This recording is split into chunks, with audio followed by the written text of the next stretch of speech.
Hey, good looking. What you got cooking? Another episode of Keeping Up with the Cardassians today. Welcome to Keeping Up with the Cardassians, a proud affiliate member of the Oddpod Media Network. Yes, we are. Yes, we are. Proud. I'm Nick. This is Rob. And I'm Mr. Joe. We really need to talk about the way you say your names. Why? Because I'm like, I'm Nick. This is Rob. Well, do you want to deep dive into this? Beginning the episodes the way that you do is depressing. Welcome to Keeping Up with the Cardassians. We have two Star Trek DS9 episodes to review today. We got the assignments and trials and tribulations, and those are going to be in the second half of our episode. We like to review those for the second half of the episode after our commercial break. First of all, though, we like to gab. We like to talk. Because you are shot out of a cannon at the beginning of every episode. And That's true. And Rob and I are just here like this. We're the leveling. Oh my God! What are we doing here? You know, this is your fault. How's it our fault? I'm giving the people what they want. Technically Rob's fault. It is technically Rob's fault. Yeah, you're probably right. Because I think you asked him to do the podcast, right? Well, I was just spitballing. He didn't even ask me. He's like, we should do a podcast. And I looked at him and I said, we should. It was really that simple. It's kind of like in Step Brothers where they're like, are we best friends? And they're like, yep. It's kind of the same idea with the podcast. It's all because I started stalking you at your house. That's true, because he got a route by my house. And there was always a weird white van out in front of my house. It was a pickup truck. It was a white pickup truck. Good thing you can only see like the window and above. Yeah. You can't see like the door, the underneath the door. Yeah, exactly. He wasn't wearing pants. No, never. Never. It's a bad thing to start doing. That's why they took him off that route. Yeah. He's been removed. Oh, no. So, we got some... There it is again. We got some important things to talk about. First and foremost, last week we discussed something incredible that was surprisingly Rob's idea. I have always incredible I know you ideas. do. I have incredible ideas. A podcast swap. Yes. Let me ask you, my friend, what is the status of the podcast? So, in case you don't know, folks, we are part of the Oddpod Media Network. Yes. We are an affiliate member of them. And there's a whole bunch of different podcasts on there. You have Pod Askew, you have Super Media Brothers, you have BFTYW, you have Married with Television, you have From the Middle, you have The Muck, you have 500 section, Beard Ale, Infectious Groove. Am I missing any? I feel like I might be missing you, and this is not... Jabbo and the Team. They were newly added. Oh, Yep. yeah, okay. What is it called? Jabbo and the Team. Jabbo and the Teeb. They are a newer... I think they're the newest. Okay. So, anyways, we thought, how fun would it be if we all did a show swap, like Wife Swap? Okay. So, in other words, you know what? Next week, the Keeping Up with the Cardassians will be hosted by the crew of Infectious Groove. And we wouldn't be on here at all. It'd be the crew of them. They'd have to watch the episodes and review them, which that's actually pretty funny as thought.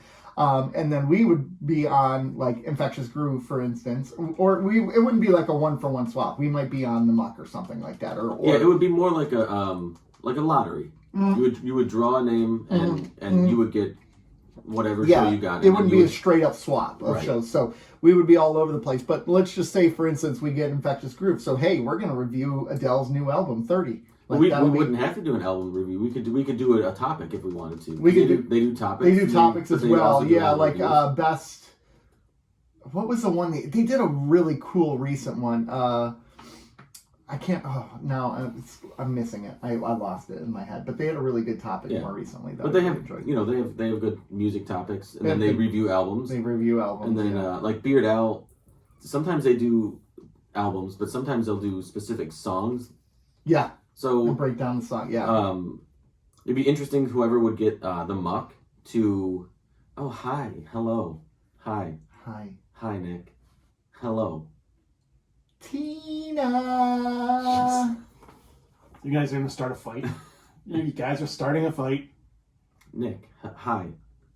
Hello. Hi. You We're picking a fight right now. We're beefing now. I know. We're with our favorite people. I love them so much. Yes. And, you know, one of the things that I tell people is the more I like you and the more I respect you, the more I kind of pick on you because I get more comfortable with you, right? Yeah.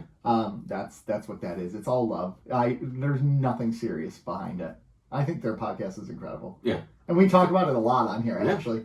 It's a great podcast. Almost Fake Doctors, Real Friends is not replaced by the Muck. I know, right? Yeah. But so whoever would get there would have to do like actual research on topics and present. Yeah. So like we would have to do we'd have to do political story. I would love that. I was poli sci was my minor, man. Yeah. I'd be all about that. I would love it. Some of the other ones like 500 Section Lounge or From the Middle, those would be good. Those are just kind of shoot the breeze podcasts, right? Where they're more fun. Yeah, they're more. I mean, they have topics, but they don't have like specific topics. They're just kind of BSing with each other, which that would be fun too. We're actually pretty good at that too. We're good at BSing. That is what we excel at. It's a great idea. I floated it to the rest of the network, and it was very well received.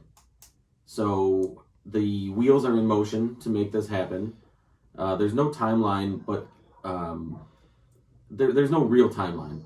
But I think it has been discussed, or the idea was floated that around April Fool's Day, the week of April 1st, or sometime around then, which would be fantastic because we could promote it for a couple weeks and say a big show swap coming up, and then we could promote it. It would give every show on the network time to get your show, swap the audio, do what you need to do, get every graphics, all that kind of stuff. It would give everybody time to do it and make it right, because it's meant to be fun. It's meant to promote, because we do, we run promos for our network, and that's fun. That's fine. Yeah. But this would be way better, more fun, and just kind of the camaraderie and having fun with the other shows. Yeah. Kind of get in. You get to know another podcast, right? You would get to know them, and their audience would get to know you, and I think that's a really important thing. Yep. It helps. That would be so much fun. I would really dig doing a political thing. I think I would go for Nixon, and how he requested that his staff call him Your Majesty, and he had his hit list of the Beach Boys were up there. I would love that. I'd be all about that. Let me do a Nixon story. I'm not a crook. That's pretty good. That actually wasn't bad. No, that's awful. It's going to get worse. Gagging on something? That sounds like Nixon now. Like in the grave. Well played. Okay. Yeah. That's... Yeah. So that would be fun. Married with Television would be fun too. Yes. I mean that's what we do. Isn't that kind of what we do? It's our thing. So I mean it wouldn't be hard. I mean I would enjoy all of them. Every single show. I think I don't want to toot our horn, but I think every single show on this network we would do a fantastic job with their show. Mm-hmm. Yeah. What do you? I mean, I think. No, I think you're right. I love us. I love our podcast. I don't want to be. Listen, I don't want to be too brazen, but I think we got a pretty great thing here. It does make me think. It just he said to toot your own horn. That made me think of Dr. Cox from Scrubs. I don't want to toot my own horn, but beep beep. It's one of my favorite quotes from that show ever. Or when he would yell at JD and say he was wrong. Wrong. I love that show. It's time for a rewatch. You're wrong. You're wrong. Yeah. Hey, I even know that. I didn't ever even watch the show. Yeah. We should start a side podcast. We rewatch Scrubs. Yes, in all our spare time. Keeping Up with Sacred Heart. Yeah, nice. Yeah, nice. In all our spare time. Yeah. We should do another podcast. It's half an hour show at least. I mean, I've got tons of podcast ideas. I got podcasts for days. You want to do a spin-off? Listen, every day I'm like, oh, that'd be a great podcast idea. Let me write that down. It does. Can you write them down? Yes. Where's your list? It's at home. Can you bring it next time? Yes. Yeah. I did see the other day. Go ahead. I was reading the Twitter the other day, and I saw, speaking of podcasts, I saw the Black Alert podcast. Mm-hmm. The one person got featured in an article for Star Trek. Yes. Yeah, very cool. We really need to get one of them on our show. Yes. I've reached out. Yeah, we really need to do that through the power of Zoom. Let's do it. I'm gonna make that happen. Make it happen. Can we do it before the end of the year? Let's. Oh, before the end of the. That'd be tough. December is looking sketchy, but you know what? New Year's resolution is to have that. Let's see if in first week of. What if we say in 2 weeks? Let's see if in 2 weeks they can do it. Not next week, which is the 11th. Let's see. This is a show meeting. Everyone's part of it. Let's see. Our show meetings, we try to include everybody on, so they can not comment on any of the social medias. So they can be part of the conversation, and they can yell at us and say, "Why haven't you done this already?" Okay. You know what? A lot of people actually do message and say, "We like your podcast because it feels like we're just talking. We yell things at you." Yeah. That's the whole point. Specifically at Joe. Please send us tweets or messages or whatever with the things that you yell at us. That'd be great. That would be fun. I kind of want to know. That would be fantastic. Hillary said that anytime I break out in singing, she yells Nick. Like when I just start Nick. I'm assuming. Let me do my Hillary voice. Nick. Hillary was that close. 10 points to Gryffindor for that one. All right. So, anyways, other things. We watched a lot of Star Trek this week, and that's going to be part of what we're going to talk about. Did anybody watch anything other than Star Trek this week? Yes. I did. Where do you guys find the time? Maybe I didn't. I did. All right. So yesterday I went to the movie theater and I saw Ghostbusters Afterlife. And let me tell you, folks, it was absolutely incredible. Was it? I think I'm starts a little bit. It. You know what the great thing about it is? It uses the score from Ghostbusters. Does it? So it feels like a Ghostbusters movie. You know. Yeah. The whimsical and that's a really bad impersonation of it, but you get the point. Like, and they have that you know what I'm talking about. That sounds more like Harry Potter. No, they have the weird thing, the what is it, the wire thing that makes that sound. I don't know. Anyways, and there's cameos in it, which honestly I felt like they could have done without. They didn't need that. Oh, really? Because it was so good on its own that. That actually almost detracted for a hot minute from it. But it was really, really good. And Paul Rudd, dude could sit on the toilet for 2.5 hours and I would be glued to my TV. Yeah, he is. I would be glued to my TV. He could be doing a Sudoku puzzle and I would just watch it. Because I love him. He's adorable. Dare I say, he's better than The Rock. Easily. The corpse of Paul Rudd is better than The Rock. Dare I say he's better than Jason Momoa? God, no. All right, now yes, he is. He is better than Jason Momoa. Look at Jason Momoa. Would our viewers rather spend a day with Jason Momoa or Paul Rudd? Now here's the thing. Now no. Here's the thing. Paul Rudd would smell like flowers and lilacs. Paul Rudd was just named sexiest man alive, right? Yeah. I'm not saying this, but I'm saying I feel like I'm closer to Paul Rudd than I am Jason Momoa. Oh my gosh! Oh my gosh! I'm not saying I'm either, but I'm saying I'm closer on to the Paul. Scale? Yeah, on the scale, I'm closer to Paul Rudd than Jason Momoa. Oh lordy! It's an emotional win for me. See, I lie to myself. I'm closer to Momoa. Height-wise, though, the rest he's not human. I'm closer to Danny DeVito. just take 2 feet off of me and I'm close. Listen, Paul Rudd being named sexiest man alive is an emotional win for everybody. So you're saying there's a chance? So anyways, Ghostbusters Afterlife is really incredible. It really fulfills it. It feels like a spiritual successor to the original, and of course, it's written by the son of Harold Ramis. Mm-hmm. Harold Ramis? Yeah. Yes. It's really well done. I'm just very impressed with it. I was glued to the screen. There are some weird things in there. It does start a little slow. I personally like the fact that it was slower to start. My wife and son said, they didn't like that, but I don't like the breakneck pace of movies these days, so I like when they slow down. Everybody has been marvelized. Yeah. Exactly. So this one does start slow, but it's good. It's tell a story. Develop the movie. Have some patience. Yeah. There are some reaches, so I'd be interested when you guys go see it. I'd like to talk about it on the podcast one day. So we'll have to come back to that at some point in time. I hope I can fit it in this week. You really should. It's really worth seeing. It really is.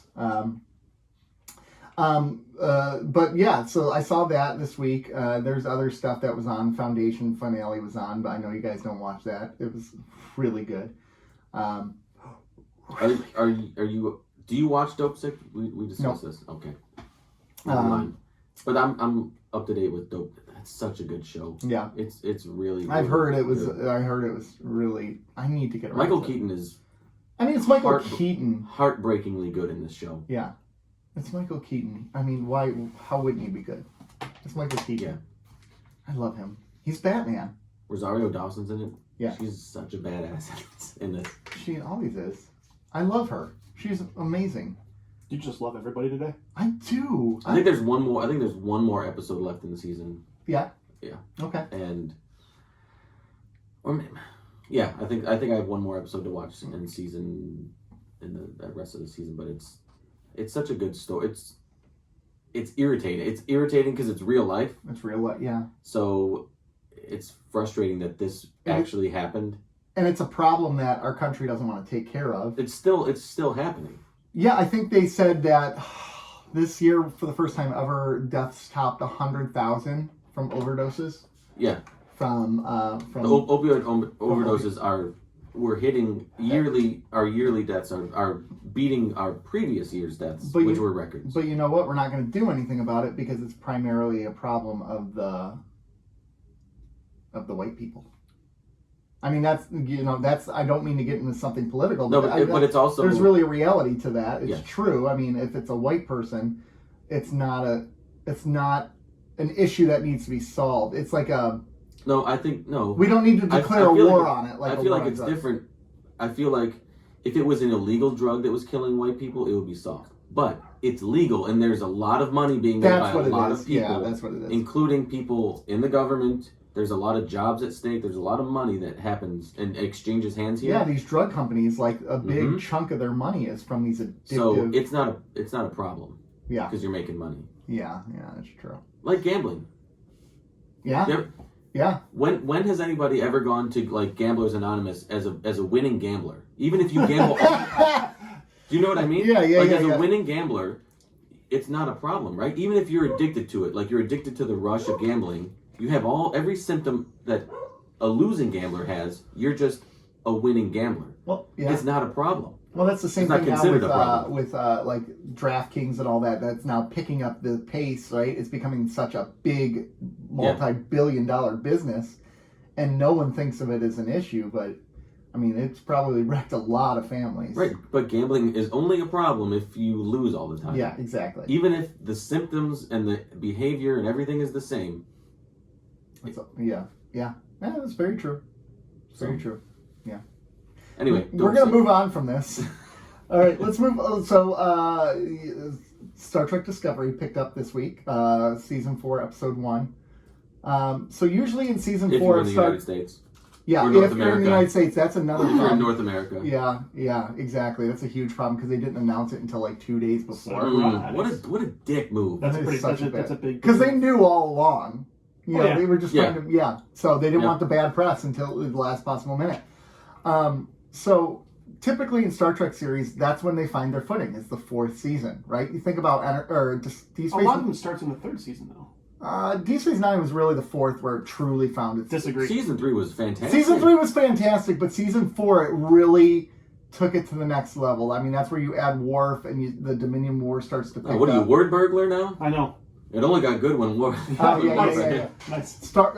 Next Generation Season 4 was really solid. I mean, like 3 is where it picked up, though. And it picked up, but 4 is like the plateau. Let's put it that way. 4 is where it's accelerating and then it's reached peak, right? Yeah. Enterprise, that's what happened with that. Voyager, that's when they added 7 of 9, and it kind of picked up a little bit as well. Voyager wasn't great, but that's when it added the character. The original series canceled. Yeah. What's the other one you have? Whatever. That's pretty much it. Anyways, that's it. So Discovery, theoretically, it's now reached its plateau according to the history of Treks. I don't know. Like, we're dealing with the same exact problems with the lead character that we had in Season 1. You know, she's very much like Kirk, and she doesn't believe in a no-win scenario, but it's the same argument that we've had in Star Trek series after Star Trek series. I don't believe in a no-win situation, because the episode's titled Kobayashi Maru. Big Star Trek thing. Yeah. Joe knows that because he saw Star Trek 2. They talk about the Kobayashi Maru in Star Trek 2. All right, everybody calm down. Now, you act like I saw it once and it's just melted into my brain now. It should be, because it's a good movie. If you see Star Trek the reboot, they do a Kobayashi Maru, and it's really good. Yeah. But, when someone says Kobayashi, I just think of the hot dog eating contest guy. Fair enough. Yeah, that's a good point. I finished season 3. Yeah. And watched the first episode of season 4. Mm-hmm. I mean, it's a little more hopeful. I will say that. It's the best of the series probably so far. Yeah. Best episode. I really truly do notice the difference though in tone between this series and like Deep Space Nine and all that. Again, different era of television, so it's hard to judge them. But like, you know, by season 4 of Deep Space Nine, you knew these characters. You knew their names. You knew everything. Yeah. I still don't know a lot of these names of the characters. I don't know this bridge crew. Yeah, I know more of Lower Decks characters' names than I do Discovery's. Right. I know the secondary characters in Deep Space Nine. I don't know the main characters. Yeah. But who are the main characters? Tilly, The Burnham. main character is Burnham. That's it. Burnham, yeah. It's Burnham. I know Burnham and Tilly. That's all I know. Saru. Reno. Reno. She's my favorite on the Reno's show. incredible. She's a great secondary character. They had Stamets. So you know a bunch of them. Colber is the doctor. But like, Nick, none of I don't them... know any of the characters, and then just list them all off. I know. I don't know any of them. I Here's know. all of them. I know. I just did that. But like, there's just... I don't feel connected to any of the characters. Is there a character in that show that's as far down on the roster as Lita on DS9? Because I know Lita. She's on screen. I can pick her up, and she is deep down the roster. Morn is deep down the roster too, because he hasn't said a damn thing the entire time. Yeah. It's just... You know, but no. I'm not saying it's a bad series. I don't think it's a bad series. I don't think you can judge against other Star Trek. It just is very different. Now, I haven't watched it, but I'm around it online, right? Yeah. Like on Twitter and on social media and in all of my Star Trek reading that I do. It seems to be quite a polarizing. It is. Star Trek. There's a big faction of fans that really love it. Like, they love Discovery. It's fantastic. Because it's Star Trek, yeah. Yeah, exactly. And then there's a faction of people, I think smaller but still sizable in numbers, that think it's like bad Trek. I mean, so there's some things like in the premiere episode, right? The United Federation of the Federation president went on the ship, which was weird. Without any guard, and just stood on and then like had conflict with the captain, and they're like, "Are you challenging me?" Like, these are conversations that would not happen. Like, they would say, "Let's talk in the ready." Like, I think that's the stretch. It's creating drama for the sake of creating. It's not realistic drama. It's lazy storytelling. Like, and I'm not. So I don't hate it. I certainly don't love it. Right. I just think it's immature storytelling. I think. But the thing is, they didn't build to it. Yeah. They forced it. I mean, Star Trek fans will say any Trek is good Trek, right? Anytime you get... Disagree. Well, it's good when you get anything Star Trek related. Right, because they're trying. Right. Yeah.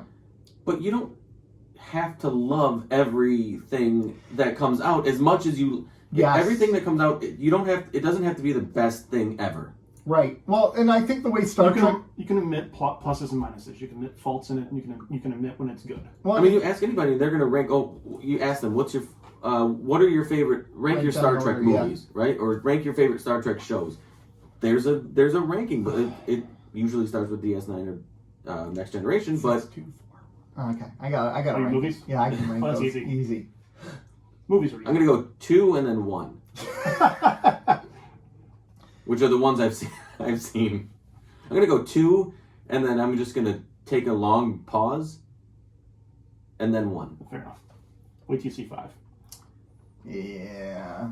Why does God need a starship? Oh, that's a great quote. It is a great quote. So anyway, I think Star Trek fans tend to be a lot like sports fans, right? Or people in political parties. We root for our team no matter what, even if it sucks, right? we're not going to call out the behavior of it. We're not going to call out issues with it because we're just so glad that we have it. We're looking directly at you, Detroit Lions. Oh, we call out the team now. Like, there was an era where we rooted. Yeah, but we are so trained to just be happy we have a football team. That we don't expect better, yeah. Right. I mean, they still sell out games. No, they're not anymore. No. But listen, I mean, if we're going to do sports, listen to, like, the radio, or you listen to commentary of a winless team. This is a team that is winless. And we're talking nonstop about them. We're talking nonstop, but we're not talking like... there aren't a lot of super passionate fans right now that are calling for, coaching staff, right? We realize that it's a rebuild, but it's 0 wins. No wins. So is that the same thing with Trek? So there are probably people who look at this. Okay. So there are people who look at this era of Detroit football and say, this is a rebuild. I'm okay with this. There are other people who say, this is a status quo. I'm not okay with this. I think it's the same thing with Star Trek, right? Some people at Star Trek could be like, well, this is a rebuilding phase. They're trying to find their footing in this new era. And other people are like, no, this is new Star Trek era. I'm okay with it, right? Yeah. But I think the difference now is there's so much Star Trek material. We're no longer in the era of one show at a time or, one media source at a time. Right now, there are 3 Trek shows on TV. Soon to be 4, soon to be 5. I mean, you got Picard coming out. You got Star Trek Brave New World. There's a lot of material. There's a lot of Trek out there. So it's no longer a one-size-fits-all for Star Trek, right? Like, you don't have to be the jack of all trades. Discovery will have its people. People will go to lower decks. People, there are certainly people who love all of them. Right. But there will be people who go, now, I like what this is doing with Trek better than this. And that's okay. Well, yeah. So you saw the same divisions in, like, the older Treks. People who didn't give DS9 a chance, or Voyager's dumb. Yeah, and now DS9 is looked at lovingly. And Voyager is very similar to the Next Generation if you really get to the root of it. Problem of the week. No real continuity over the course of the series. Next Generation told much better stories. You know what? You go back and watch Voyager. There are some really good stories in Voyager. Really, really That's good. part of what I love about DS9 was it's not like problem of the week storytelling. It's, it's kind of mixed up.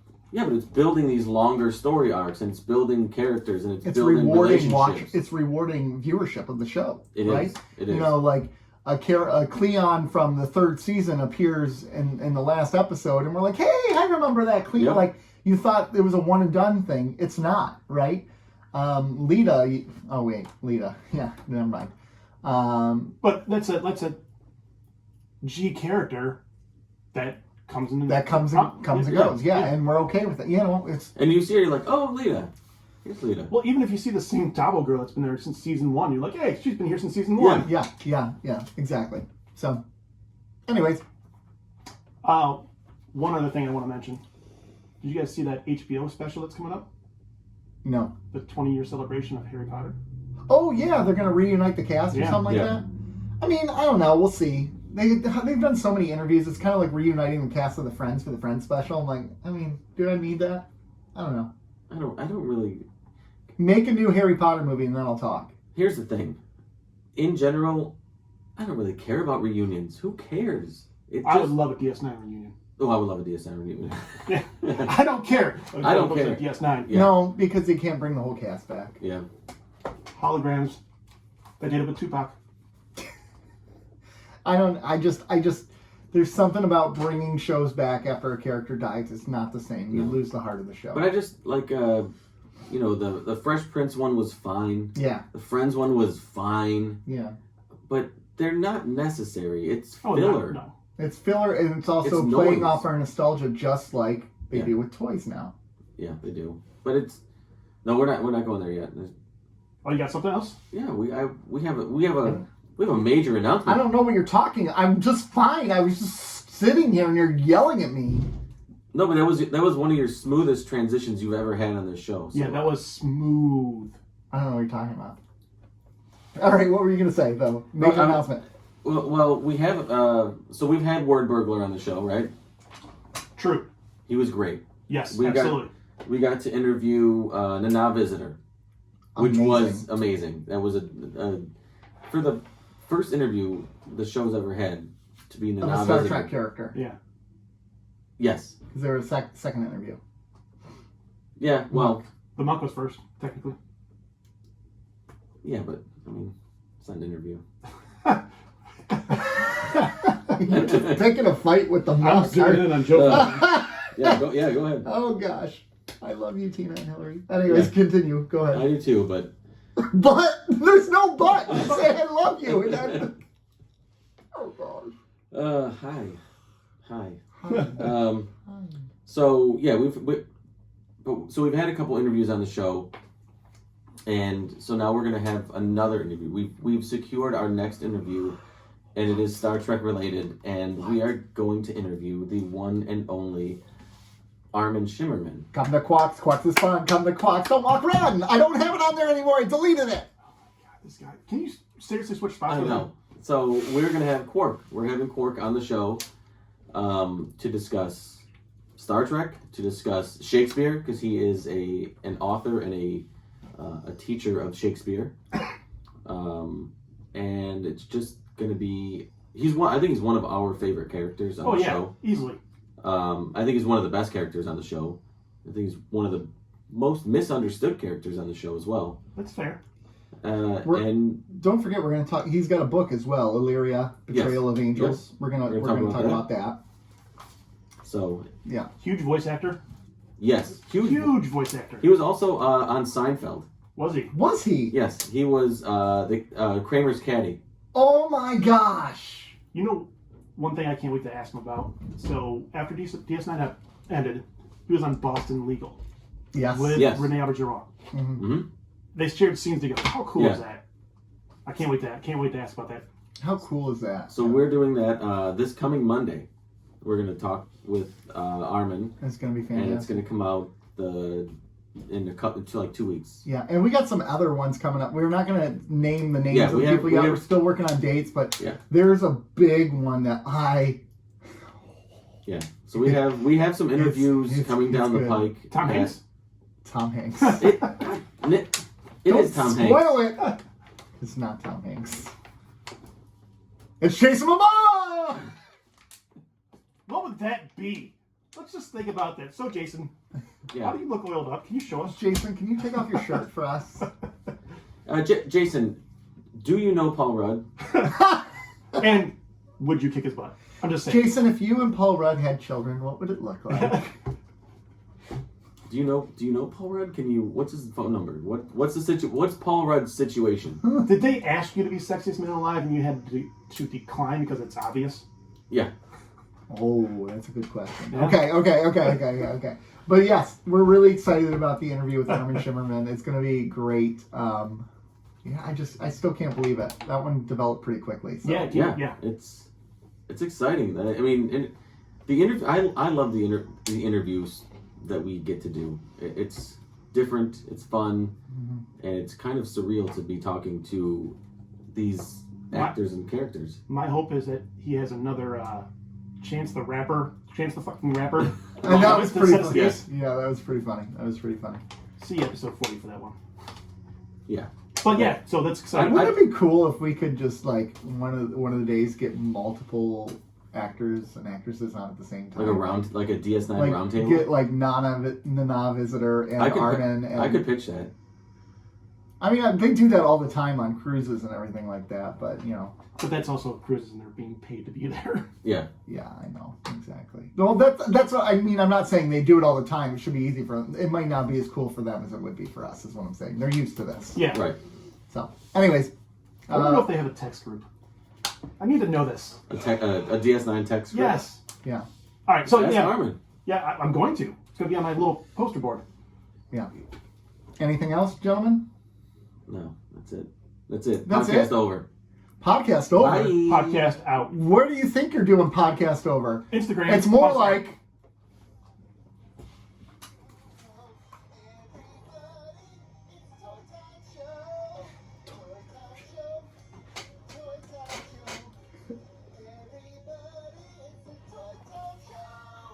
Show. I matched it there. Did you hear that? Harmonizing? What was that? That was not harmonizing. I'm really glad I took my...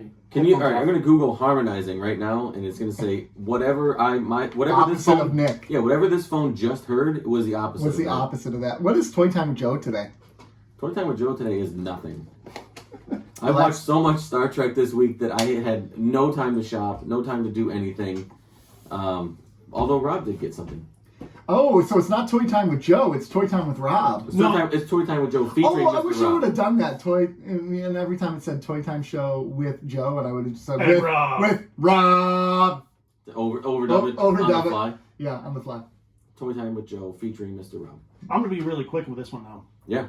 Got a dope. He got a dope? Snake Eyes, G.I. Joe classified package with Timber, his pup. Yeah. And it's super detailed, super cool. Keep on doing it, classified. Classified is knocking it out of the park. Recently, they're killing it, man. They've had some. We've discussed some kind of stinkers that they've had, but they have, with what is out now and what is coming out, it's what the quality is super high, and the characters are doing are like a little bit deeper into the G.I. Joe fandom, which is awesome. Yeah, they're really good characters. I'm saying this on the air, so if you've seen the alley vipers or bats out there, buy them all. Oh, absolutely. Yes. Okay. Yeah. Nick, listeners, buy them all. Yeah, buy them all. But they're fantastic. Okay. It's a great line. But there is some toy news. So Hasbro Pulse put out a crowd-backed Ghostbusters Plasma Series Spengler's Proton Pack. It's a actual size 1-to-1 scale proton pack.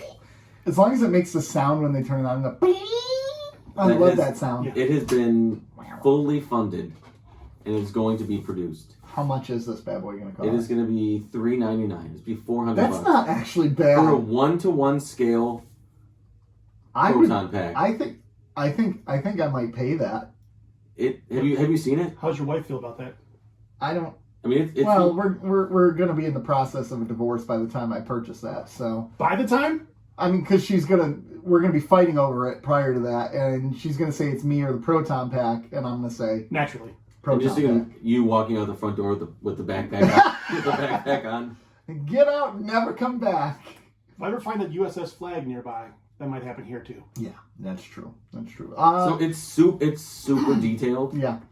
And it is, I mean, the quality of this is incredible. This is obviously for either serious Ghostbusters fans or collectors or like cosplay. Yeah.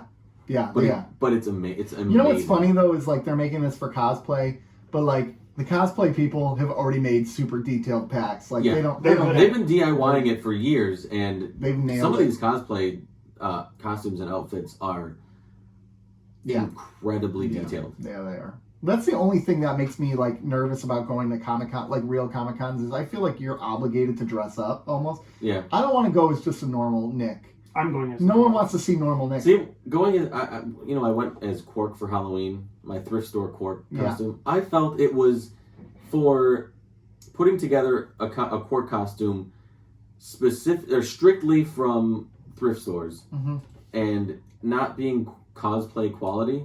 I thought it was decent. Yeah, the mask though. The mask sucked. Yeah, it did. Bad.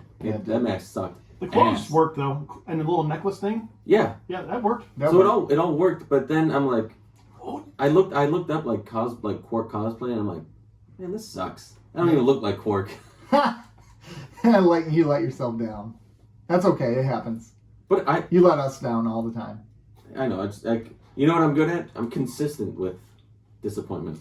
I know Time Blasters is probably like, where's our visit? What the hell? There it is. Well, Time Blasters, if you could open earlier than 11 on Saturday. You know, the dude is running the shop himself. Back off. All right. Keith? Anything else? I work there at night for him. Are we ready for a commercial break, gentlemen? Yeah, let's do it. Yep. All right, so we're going to take a quick commercial break. When we come back, we are going to review 2 episodes, The Assignment. Trials and Tribble-actions. We will be right back, folks. Will you send me the the picture of that, so I can put on the YouTube or whatever. What does that say? What does that say? Send me a dick pic? Is that what it says? Yeah. Oh, yeah. You mocking my handwriting? No. Should I air another one too? Yeah, or just this one? Which one? Why are you yelling at us? Sorry, because which one should I air? Married Television? No. BFTYPA? Close your eyes and click one. No. Beard Ale? Yeah.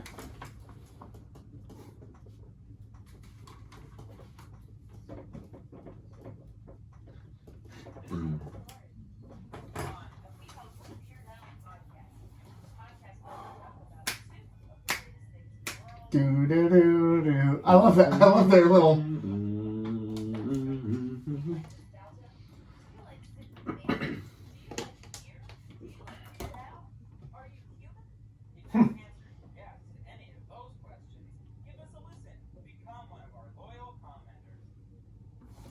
I love how it's any of those. You know, it really just seals the deal that you have to listen to the show. Yeah, just anything. Like, you don't have a choice. At first, you're like, no, I'm not. No, I'm not. Well, yeah. No, I'm not. Are you human? Yeah. And then you're like, you have to watch the show. I'm like, crap. Do you like breathing air? Yeah, I do. Yeah. I mean, I guess I've never thought Sometimes. of that. Anyways, 2 episodes to review today. We got the assignment. I understood the assignment. All right. So the plot of this one, it's a TikTok video. You wouldn't know. No. Jesus Christ with the TikTok. Leave TikTok alone. I love TikTok. All right. Can we do this one real quick though? Like super quick, because this was an ass episode. This episode was ass. I like this episode a lot. Are you serious? Okay, okay, let's sum it up. So episode is simple. Episode is easy, simple. Keiko has been off the station. She's been on bushel, and she's coming home for O'Brien's birthday. She comes home, and he's all so happy to see her. Whoa, it's not Keiko. She's possessed by a Wraith. Pa Wraith. Sorry. She's and the Pa Wraith is like, you know what? You don't do what I say, I kill your wife. So no one else knows that she's a Pa Wraith. They don't know she's possessed. They think it's just Keiko, which is really ironic because she's being nice and not, harpy on him the whole episode. They've been done much better with her. So anyways. Was that critique? They've done much. So anyways, so he has to do all this sabotaging at the station. He gets Rom involved in it. Rom doesn't know. Rom's just trying to make him happy. So Rom sabotages the station as well. They capture O'Brien and Rom doing it. They capture Rom doing it. And Rom's like, I can't say anything because O'Brien has sworn him to secrecy. Turns out, Rom's like, dude, when we do this, it's going to kill the wormhole aliens. And O'Brien's like, holy crap, I can't do this anymore, blah, blah, blah, blah, blah, blah, blah. So he basically figures out a way to make sure the Pa Wraith is killed, and that's how he kills the Pa Wraith. The station discovers that he was, sabotaging it all along, and there's no consequences. The end. Great episode. Before we get into anything, at the beginning when she was trying to say, hey, I'm somebody else, and he was like, yeah. Yeah, I know, he was role playing. Again, it teaches us that you gotta stop pounding the table, bro. It teaches us that Keiko was in it trying to push that three-way the last episode. Yeah, you know what? Now your theory is tracking. Because it is building steam. They are into some freaky stuff. Your theory is tracking. But to poke a hole in that theory, it wasn't. It really wasn't Keiko this episode. So, but he thought it was. But he thought it was, and he wasn't surprised at all. Yeah, he was like, "All right, we're doing this again." But Odo today. But it was it was O'Brien that was in it. You gonna shapeshift, baby? But that teaches us that they've done that before because he wasn't surprised at all. Hey, just imagine a shapeshifter. You gotta keep that. You gotta keep that marriage fresh, bro. All right, so I thought this episode was really fun because I thought she played the role so well. She killed it. Oh my god, I thought the opposite. Oh my god, the way she was like snide. Yeah, and just like her lightness to it, and just I loved it. It was an ownership, and you were dogging this episode a few weeks ago, by the way. I was because I misremembered this one. Don't worry, I'll pick up where you left off. Okay, so you thought she did not do a good job. I was. Initially, that first scene where she demonstrates what she can do. Oh, that was a little. I was like, "Geez, this is awful." Like that was really bad act. Like just like throwing herself on the floor. I thought she was going to seizing cut and- herself or break her arm or something like that. cut her Which would be they couldn't have done that on network No. television, but Not at the time. Now they can. now they could. I don't know. I just wasn't into the storyline. I don't know. It didn't do anything for me. Wow. And I didn't think, I don't know. I don't, after that point, I think she got a little better with the acting. Yeah. Because I think, and I don't think it was Rosalind Chow's I think it's fault. how they wrote it. It's how they wrote, like anybody who does that, it's going to be, okay, you have to How do you throw sell your, it? yeah, how do you sell throwing kind of- yourself on the floor? So this is Tom Hanks coming on the podcast. It's like the Yeah. death of Talia al Ghul in Oh my The Dark God. Knight Rises. Spoiler alert. I know. I mean, it's I've been seen out it. 10 years. Man. I've seen it. All right, everybody calm down. I've seen that one. No one cares. I know. So yeah, anyways, this was the assignment. So that's episode. what hurt it for you was It did, and it took me a little while to kind of bring myself up off the floor. okay. And I don't know, O'Brien Keiko episode. This was not a good. They're I usually thought it was, man. O'Brien was fighting for her. Yeah, man. He didn't even hesitate. He was doing those things like he wanted to save his wife. Like, can you imagine how scary that would be to have your child like underneath that? Like to be in that environment and Depends on the day. I'm like, yeah, go ahead and take it. and that's the thing. That's what made it so great is how menacing she was with a smile on her face. Like she's like brushing the hair of that child and ow, mommy, she's sorry, sweetie. And like this thing is gonna break her neck at any how moment. long have they been married? 10, 20 years? No, I don't say 20, but I'd say probably 10. 10 did they get But married it's in not Next that- Generation? Yeah. Then it's not an accurate marriage portrayal because because over the course of some of these days he would have been like, yeah, go ahead, whatever, take her, It is. take her. That's one man's perception. I would fight for my wife Would you? more now than I probably... I mean, that sounds terrible, but like, I love her more now than I did when I See, the first power married. for getting my wife and go, we should really kill this guy, screw this game, and Yeah. I'd be dead. Yeah, I'd be dead as a doornail. You have to deal with this I will and say... this podcast? I You will know? say, like, the one big stretch I found in this is that he could not find any space to tell anyone else without her stalking him. She wasn't with him all the time. He could have easily found ways to tell people. Now she was like, computer, where's he at? Computer, where's he at? He could be somewhere else and call the captain and be like, I got to tell But you what's going on. didn't he try to do that? Yeah, he tried to do it twice. And then He tried to do it on she- the promenade. Or he tried to walk up, and then she threw herself. That was cool. She threw herself over the edge. I laughed out loud when that happened. That was incredible. I love that. That might have been even worse than the I seizure love scene. that. That was it incredible. was definitely better than that scene, because I think all of us looked at that first scene with really... I know, but I forgot about that It until looked- just now. It was incredible. you know, on shows when like cheap comedy shows or sketch comedy shows Yeah. where They do falling down. somebody throws a body off a cliff or there's somebody falling Yeah. down. It's like a stuffed body and you can see it kind of like wavering in the wind. That's what it looked like, her falling. I don't care. It was amazing. Like, what a commitment from this Pa Ray to be like, I'm going to throw myself off the edge. Well, looked- I thought that with the pod right, they did a great job of saying I'm gonna do this with a smile, like you said. I'm gonna be cocky as hell, and I can do whatever I want because it's not gonna hurt me. It's just gonna hurt this frail little. And body. I could transfer to another body. Yeah. Like, if she dies, I'm going to another body. Does it help you at all that this is pod wraiths are coming up in the future? It becomes a big deal. Yeah, this becomes a needed I mean, thing. it's This is the it's- first mention of them, too, isn't it? Second mention, Second. because they mentioned it like in the first season with the fire caves. Oh, that's They true. didn't Yeah. give him pod wraith name. Yeah. It's interesting in what they can do.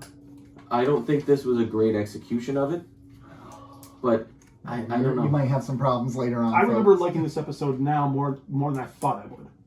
I thought after the first two episodes of Stinkers, here's what was so interesting about this episode. It felt more lighthearted, even though it was very serious. Interesting. Like, I felt like Rom storyline. Oh, because like they used him well. they used him very well to break that up. Like asking them what they eat for breakfast and whatever. Yeah. Like, was pretty cool. What do you eat? Oh, Bacon doesn't agree with me. Their bacon gives Rom the shit. Short stack of pancakes. Oh, I love it.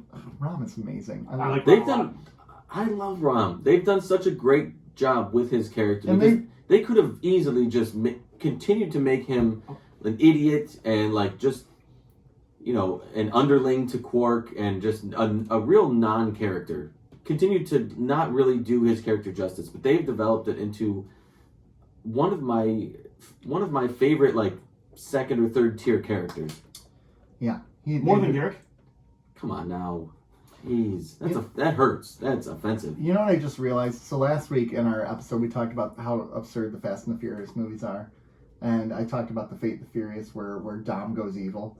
That's what they did this episode. O'Brien goes evil for fighting for family, right? It was a hostage It was equally situation. as ridiculous. But here's the thing: there was no consequences for him for what he did. There were no consequences for almost anything that happened in this episode. Now, is the reason why there were no consequences because he was the one who discovered how to destroy the Pa Wraith? Could be that. It could be extenuating circumstances. You still... Yeah, you would think there'd still be like... Yes, dude, you know... coaching there. Yeah, yes, I'm the one that's tried to sabotage this, but I also fixed it, so cancels out? Yeah, that's... I don't know. There are some things... I go back to my big, for a while there, every episode I was looking for like the big question of the episode, and I've kind of dialed back on that. But to me, the big question in this one is how far would you go for someone you love? Wrote that down. I'm like, Nick is going to ask this. Yeah, how far would you go for someone you love? And I think what O'Brien did is something a lot of us probably would do. Because, again, he didn't know why he was doing it. Yeah. Too, and I think that's a big part of it. Is ignorance is bliss. Like, hey, I don't know why I'm doing this, but if this is going to save my spouse, someone I love, do whatever it takes. I think he knew like all the changes he was making was not something that was going to blow up the station. I think that would have been the line where he's like, I can't. The line must be drawn half. Would either of you blow up DS9 in its entirety to save the love of your life? So the needs of the few outweigh the needs of the many, or the one. The needs of the one outweigh the needs of the many. That's a quote from the movie. Yeah, it is. No. I'm telling you right now, I'm blowing it. No. And here's why. I think if my wife could come back and haunt me, she would be pissed at me. Or like, let's say she survived, she would be pissed at me that I killed thousands for her. And if she came back to haunt me after that, she'd be like, "Bro, I understand, but I'm still gonna haunt you because like that's my role." And yeah. To furthermore that, Jesus Christ. They'd have to live with that guilt as well. You sacrificed these thousands of people. It's a no-win. It's Kobayashi Maru. Damn, that's what you did there. Oh, right. I think the trickier one is a child. Now, this isn't to say you don't love your spouse. Your child. Which one? Your favorite one. Try again. So I think that's where it gets trickier. Like, I mean, this is like the philosophical thing of the train tracks, right? Where you can, if you move the thing on the train track, one person will die, but it's one person you know versus 100 on the other track that you don't know. So you can move it and kill the one that you know, or 100 you don't know. How old is the one you know? That is a good question. You don't know. This is a philosophical question. It could be just there's someone you love on the train. We're not telling you who. How old are they? I need details because if they've lived a decent life already. What is a decent life? 40 years old? I'm gonna go. The hell? You killing me? I said 50. Yeah. I always think 100 is a life. So I don't know why I always think 80 years old. They're 80 years old. It's your beloved Mima. I'll run her over. 80 years old. Oh my god! Run her over. I think that is a really interesting thing. Like, well, but again, O'Brien didn't know he was killing. He wasn't really killing anyone.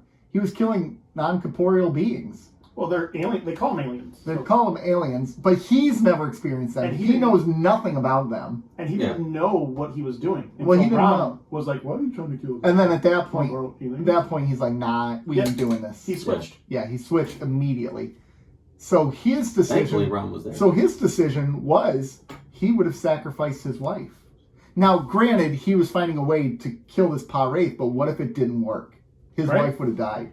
So he decided in that instant that he was going to save these aliens in a wormhole over his own wife. Yeah, you're right.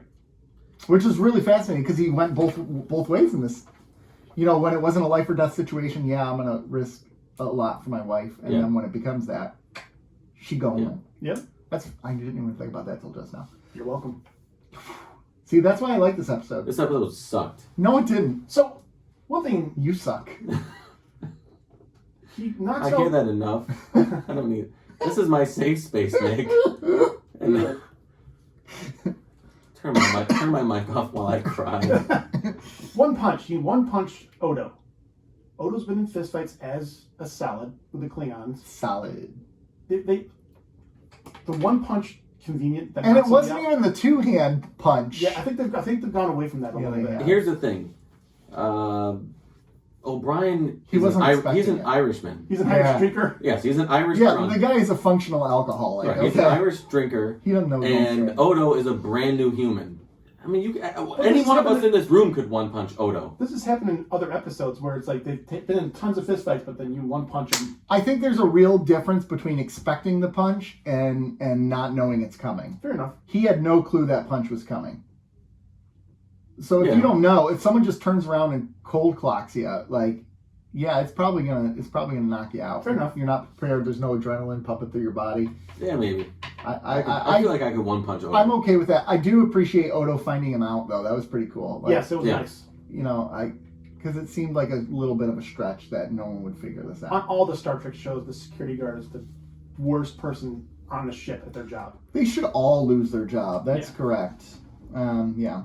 But it was nice. It was nice for Odo though, to get another win under his belt. Yeah. As a solid, you know, he's finding his way as a real boy. As a real boy. That's so Still didn't say this episode. It was garbage. You're garbage. I understand this, Nick. I know. I don't need. I enjoyed this episode. I don't need you to reiterate this. So should we move on? But That's a no. No, I just I'm trying to wrap, because usually I'm like, all right, that's garbage. I can see this. I can see that. I just don't. It's hard for me to appreciate that you think it's garbage. I'm being a bit facetious in saying it's garbage. It wasn't garbage. I just didn't really enjoy it. If you weigh this against a lot of season 4, it was not good. If you weigh this against season 5 so far, I don't think it's garbage. But we're at, what is this, episode 5? This is episode 5, I think, yeah. So, I mean, anyways, the first 5 episodes, this was, I mean, there already been a couple stinkers in this season already. a couple. Where they? Well, you've been more harsh than the two of us. Yeah, I have. You have been more positive than the two of us. Yeah, I'm positive this episode stunk. There it is. There. All right, yeah, we can move on. Let's go to trials. Trials and Tribble-actions. Simple, easy episode for a sum up. Not really. The Defiant crew is just traveling, minding their own business. Oh, snap. We've gotten transported back in time. Oh, we're in the era of the original series Enterprise. Oh no, they have to go onto the Enterprise because there's a bomb secretly planted by a Klingon who's trying to change the past. So he's not a douchebag in the future. Is basically what it is. But in this episode, the bomb is actually in a Tribble, which plays off the episode of the original series where there was the Tribbles all over the station. Troubles with Tribbles. They digitally insert the original series crew with the Deep Space Nine crew. Hijinks ensue. It's fantastic and lovely. This was a beautiful episode, and it ends. And it was for the 30th anniversary of Star Trek. Yes. My goodness, how could you? Please tell me you love this episode. You don't like the. You're not a Star Trek fan. So, freaking Duet. Duet and Hard Time are my two favorite episodes, right? And those are my two favorite episodes because I thought they were good storytelling. It was a deep story, something I could really get involved in, and it was invested. And Hard Time was something that spoke to me personally. Yeah. This is probably my favorite episode of Star Trek I've watched so far. Really? There we go. There we go. For different reasons. There we go. Hold on. Yeah. Hey, you said you didn't have it earlier. Applause? Oh, Yeah. I thought you were wanting me to play Armin the. Shimerman. I thought you were wanting me to play the "Come with Quark" song. I did too. In fairness, I thought Okay. you. So Yes. favorite over those For different reasons. for different reasons. Okay. It's not like, I watched this episode 3 times in a row. Really? Really? I did. 3 times in a row because I wanted to watch. I wanted more of it. I just didn't want it to end. As soon as I watched it like 3 times on a loop. All right. And it was so much fun every single time. I absolutely loved this episode. And then after that, I watched Trouble with Tribbles. You watched the original? Just to see how they intersperse the footage. My God, it was done so perfectly. It was done incredibly well. Well, and I think that's what really makes it excel is how well edited it was together. You would not know. They went through excruciatingly painstaking detail to get it just right. Ronald D. Moore wrote this, right? Do I remember that correctly? No, Renee Echeverria and Ronald D. Moore. Ronald D. Moore suggested that they use Trouble with Tribbles. But I remember him saying, he's a big TOS fan. And so the care you could tell these guys took with it. Oh, they were really, yeah. The production staff, I mean, the ownership and the care, you could tell that there was endearment there. Oh, absolutely, yeah. There's reverence. Reverence is a good word. Yes, that's a great word. And so this was 1996. Yep. And they had they're 2 years on the heels of Forrest Gump and the technology that they used to sort of insert him into these historical moments. Yeah. And so they used that technology, and I thought they did it even better than what was done in Forrest Gump. Mm-hmm. I'm trying to think of a scene where you can really notice that it's not seamless, and I don't think to me there wasn't one. Right. The one reading where because they basically just digitally insert them into these scenes. Yeah. Right. But there was one scene where they actually had to build a set, and it was when the hallway when Dax and Cisco were overhearing, so they had to actually build this set so that they could get them in the shot.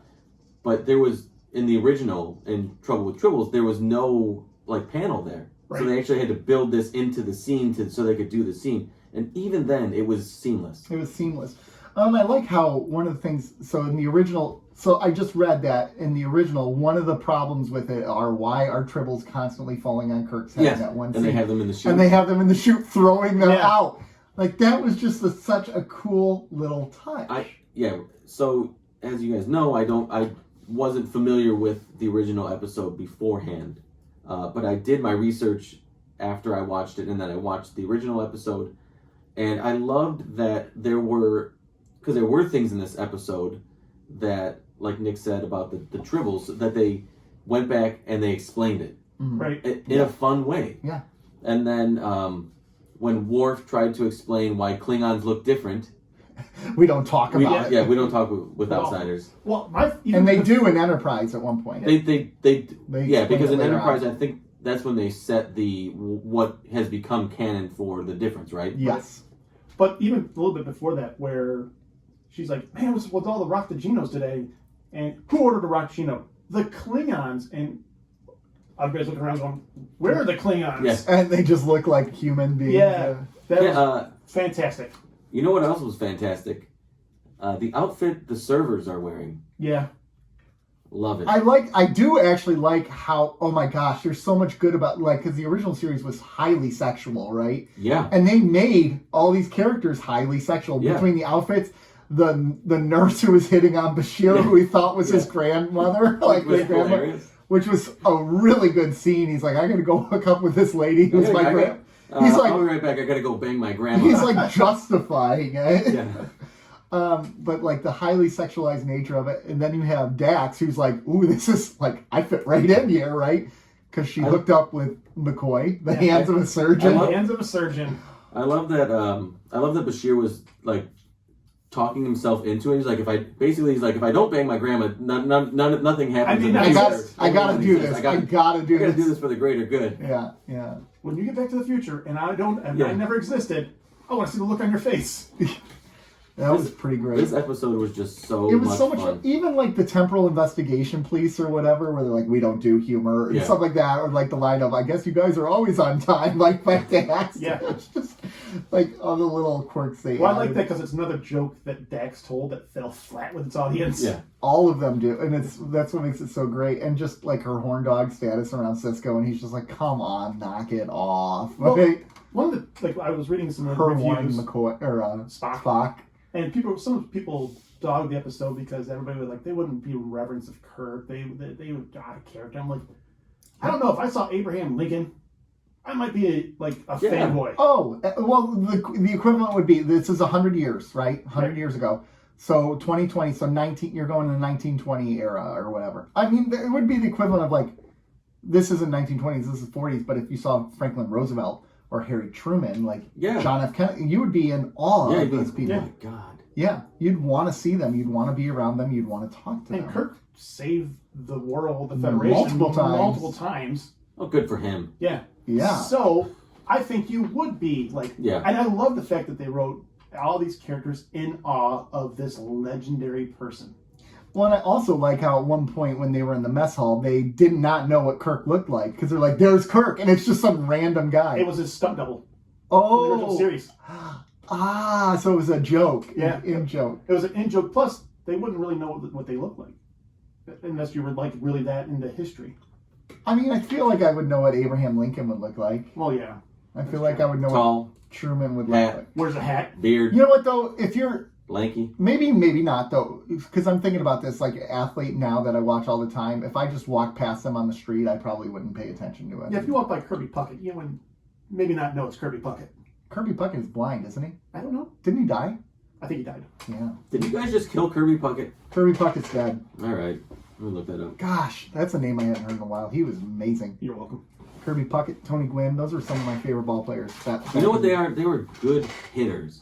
They were. Okay, we're not going to get into that. We're not going to get into that. We're not. Okay. I like they died March 6th, 2006. Yeah. The little nods, like I'm a doctor, not a historian. Yeah. I used to say all the time. And it didn't feel heavy-handed when they did that. It felt very natural. And that is something when you see Ghostbusters, there are a couple heavy-handed lines. Yeah. Nothing in this episode felt heavy-handed. No, it felt like an homage. It felt like a really a sincere love letter to the. But I thought it was done perfectly. And even Worf was like, I want to meet Kirk. Here's my question: why didn't they think anything of Worf being there? What do you mean? Because he didn't look like the other Klingons, and I don't think they'd experienced the other side of Klingons yet. They'd only seen. He was wearing a disguise. He had that hat on. Okay, his face, bro. But he had a hat on discovering the Ridges. That could have been anybody at that point. Oh, I guess that's true. I felt like he still looked like a Klingon, but that's because I know what he looks like. Exactly. Okay, that's a good point. Okay, you win. You win. What else happened? I was all ready to come to this, and Nick go, I didn't see the meaning in it. You know, our man Bashir. Yeah. Oh no, I love this episode. But that Dax though, was she talking about the uniform? That Dax though. I like that uniform. Yeah, it's a good look. I like 60s Trek. I'm gonna go back and watch the original series. Screw this. That Dax though. Yeah. And that Kirk, man, he was a good looking guy. Yeah. He really was. He was no Paul Rudd, but like. But who is though? Yeah. Who wore it better, Captain Kirk or Paul Rudd? Paul Rudd. I just love. He looked good. He looked good. I mean, all the they thought about bringing the actors back. I saw that. I didn't see that. Bringing the original George actors Takei, back. but they didn't want to do that. They decided against it because George Takei had just been on Voyager, and then what's his name had been on Next Generation. Scotty had been on Next Generation. Spock was on Next Generation. Spock was on it early. McCoy was. McCoy was in the very first episode. Yeah. Which that was a cool way that they did that. Yeah, and they had maybe 3 or 4 other episodes they thought about doing, but they settled on this one because it was kind of fun. It was kind of whimsical. It wasn't as serious as the others they had. I know they wanted to do Charlie X or City of Forever. Mm-hmm. Ooh, what I would have been a downer. I don't know. It would have been a huge downer. This was fun though. This was fun. And the very end of the episode where he calls him to the promenade and it's like covered in tribbles. That was pretty cool. I'm open to suggestions, people. How do they get rid of the tribbles? Phasers. Lots and lots of phasers. Do they just beam them into space and kill them all? Is this It reminded me of. They're gonna beam them on a Klingon ship. They reminded me of Gremlins, Mogwais. Yeah, exactly. But think about how funny it is. They were mortal enemies of the Klingon Empire, the Tribbles. Like, they went to war, and there's probably a song about killing Tribbles. who are not warriors. I know. Like, you're killing these things who all they want to do is sleep with each other. That's really, really funny. What else is there? Yeah. Really? Like, maybe they're jealous. Maybe the Klingons are jealous. And did you see the Tribble on Discovery? Yeah. That's all DS9's fault. Yeah. That's all Captain Sisko's fault. They're still around. They're still around. Or Odo's he's probably the one that took it back to the station. I could buy it. Odo. Yeah. Odo would love those things. I like that too. Odo, that little touch of seeing a soft side of Odo with the Tribbles. Yeah. That was cool. I mean, what's not to love about this? Everything was. I really loved seeing the DS9 crew in the original uniforms. Yeah. That was pretty cool. Yeah. It makes you realize that, the 60, it was a dated show, but like they still kind of hold up, those uniforms. They're not bad. Yeah, they're timeless in a way. The uniforms are kind of timeless in a way. Yeah, they are. Yeah. I think the most perfect scene where they spliced everybody together was after the fight with O'Brien. Oh, when he gets questioned by Kirk. Yeah. Yeah. How cool when they're all lined up. Yeah. Yeah. That was perfect. Of course, he has to question me first. Yeah. I would love to get questioned by Kirk, especially about fighting, because that dude brawls. And let's be clear, Bashir was game to fight some Klingons because he's a racist. Or not Bashir, wow. O'Brien was. O'Brien was. O'Brien's like, give me an excuse to punch these Klingons because I hate anything that's not human. Yeah, these human Klingons. Yeah. Anything else you want to talk about in this episode? It was just so much fun. I loved it. Did this one ask any big questions? No. Yeah. The question is why are we not doing this more? Why are we not? Yeah. Can we replace near universe? Expensive. Replace these? Oh, it was expensive as hell. Yeah. They went over budget. They were saving money for it, and they still went over budget. They originally wanted to do this as a season premiere, which that would have been fantastic. Well, they didn't want to do it as the season. Well, they were worried it would line up as the season. What they wanted to do was they wanted to air it to coincide with the 30th anniversary, which would have been like September 8th or somewhere around the earliest part of September, which would have lined up with episode 1 of season 5, and they couldn't do it. Yeah, they didn't think it would serve the whole series. Right, if they did that. Yeah, that's a good point. It was so good though. It was so good. All right, should we move on to rankings, gentlemen? Yep. Let's rank these. Let's rank. The first one might be controversial, I think. Let's find out. So let's start with the assignment. The assignment. The assignment. You're up first, Joe, on this one. Oh, do we want Joe to go first? Yes. We do? Yeah. He's going to give a 4. Well, when someone says I got good news and bad news, you always lead with the bad news, right? That's true. I'm going to give it a 4.5. Wow. A 4.5. Wow. I did 6.5. Ooh. Yeah. That's what I did too. 6.5. Nice. That's only 2 points ahead of mine. That's a huge difference. That's a huge difference. That's a huge difference. Why don't you drop a 4? Yeah. That's a huge difference. Yeah. We could have did 5 and that's still a huge difference. Yeah. No, 4.5. And I'm being generous. Trials and Tribble-actions. 10. 10.5. No, 10. 10. Yeah, I'm giving it a 10. What did you give it, Robbie? 9.5. What? I was going to go 9.5, but I was trying really hard to find something. If you liked it more than Hard Time and Hard Time was a 10, you can. 10. No, I didn't. I didn't like it more than Hard Time. It's a different kind of. It's a different kind. I get you a different way. I could like I said, I watched it 3 times in a row. I would watch this episode randomly, and it would just be a good time. Yeah, it's a fun episode. It melds old Trek and new Trek. Yeah. And I don't think I had a single critique for this episode. Nice. Like no nitpick, no anything. I didn't have anything that I was like, I don't really like that. Yeah. Even the thing, the kind of soft explanation of the Klingon difference. I was like, that's kind of cool. I'm okay with that. That's kind of fun. Yeah. It was kind of a nod to the audience too. Yeah. Everything needs to be explained. And they did nod to the audience a lot in this episode. Yeah. Mm-hmm. Things that fans were saying, things that they heard, things that have continued to come up about, continuity stuff. And they didn't necessarily address everything, but what they did it in a way where I thought it was well done, and it didn't leave me like, oh, that's it didn't feel cheap. Yeah, that's what I want to say. It didn't feel like it didn't feel like a money grab. Well, no. Like their explanations didn't feel cheap. Oh, it just felt like, and it didn't feel like they were placating to the audience. It really felt like it was an honoring. It did. Which is what if you're doing a 30th anniversary episode, that's what this should have been. Yeah, I liked it. I loved it. You know what's crazy is we're coming up on the 30th anniversary of that episode. Yeah. Wow. Not 5 years. Wow. 4 years. Goodness. Wow. That tells you something about Star Trek, though, too. Like the timeless nature of it. That's wild. That is wild. That is wild. Yeah, you guys have been watching Trek forever, so. Yeah, but since I was a little kid. Yep. All right, gentlemen. What's next? That's it for this episode. That's it for this I know, episode. but what's next? Oh, there's social media thing. No, Patreon. Freaking A. You have one job, gentlemen, to close us out of the show. Says Nick that I'm the opener, and you're the closers, and you can't even do that. Well, you don't.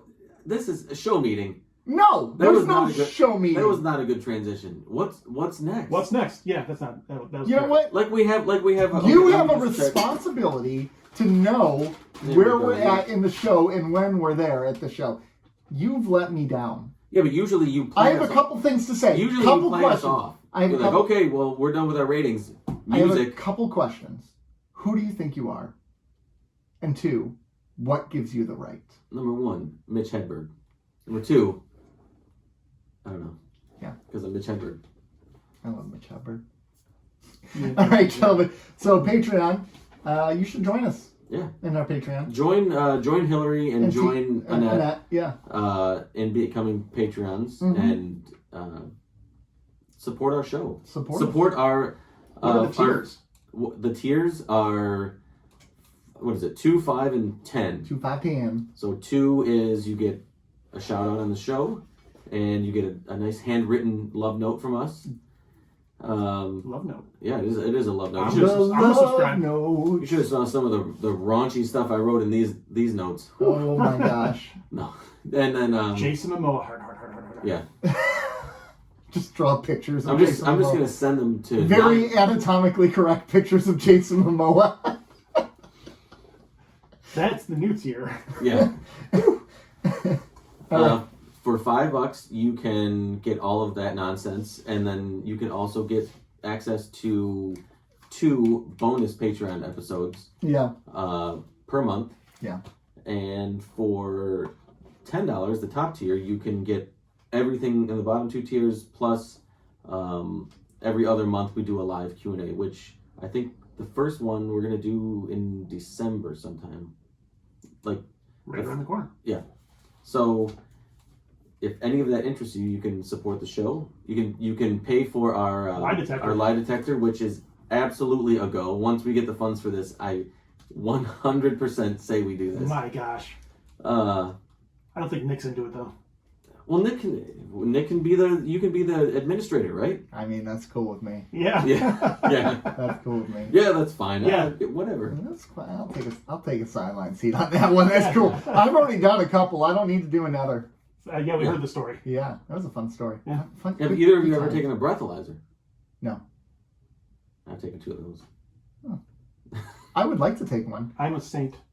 I got to tell you, I got a 500 record. Here's what we do. For the drinking episode, we need to get a breathalyzer thing, and we need to take it throughout the show as we're drinking throughout the show and give live updates on what the blood alcohol content is. The goal would be at some point where you can't even read it. Dad. You got to start off. Yeah. The goal is to start off at exactly 0.08 and then see who can win by the end of the episode. What's the rules for winning? We don't really know yet. Have 911 on tap. Is the rule to see how high someone can get or if they can stabilize? Yeah. Oh my gosh. All right.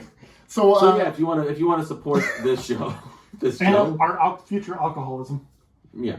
All right. So gentlemen, where can you find us? Instagram, keeping_up Cardassian. It's keeping _up_Cardassians. Did I F that up? Yeah. Oh, my bad. What Joe said. Twitter is @CardassiansPod. Facebook is just keeping up with the Cardassians. So is YouTube. Please go to YouTube and watch us. Watch us be idiots and if I don't know. Yeah. I watch our episodes. Even though I live it. I still we watch live them. it. One day I'm going to get better audio, though. Yeah. But hey, There's got to be a way to sync we'll figure it out. Yeah. But anyways, everyone, it's been fun. This has been a fun episode. It was fun. And we hope Except you for the enjoyed assignment. it. Yeah. Whatever. All right. Bye. Bye.